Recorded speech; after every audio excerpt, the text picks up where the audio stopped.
Hi, I am Natalia Pineda and this is my Sprout of Journey. Agriculture is everything.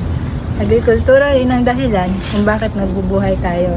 Dahil din dito, ay nagkakaroon tayo ng pamumuhay na masaya at masagana.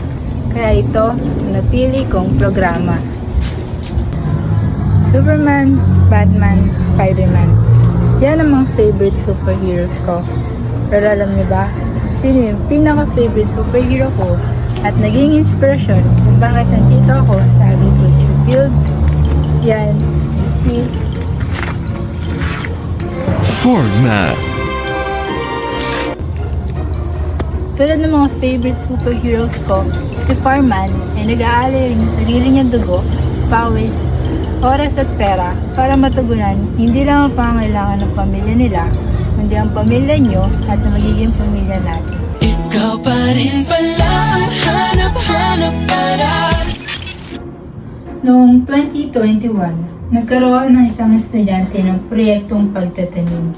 At dito, nakita niya ang kahulugan ng agrikultura.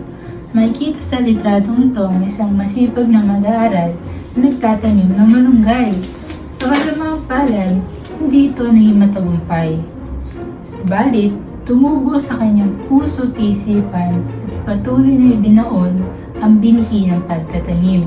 At noong 2023, ay nagkaroon sila ng katulad na proyekto kung saan hinukay niya ang binaon na kalaman. Dahil dito, umusbong isang napaka-healthy kamatis. Ito ang naging rason kung bakit pinagpatuloy niya ang programang pang-agrikultura. Ayon sa kanya, sa tuwing naaalala niya ang kanyang kamatis, ay nagkakaroon siya ng pag-asa na tulad nito ay uusbong at magiging healthy din ang kanyang hinaharap. Ito ang kanyang huling mensahe. Pakinggan natin.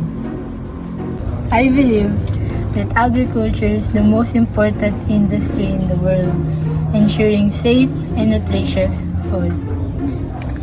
This is Natalia Pineda para sa Bayan, Agham at Agrikultura.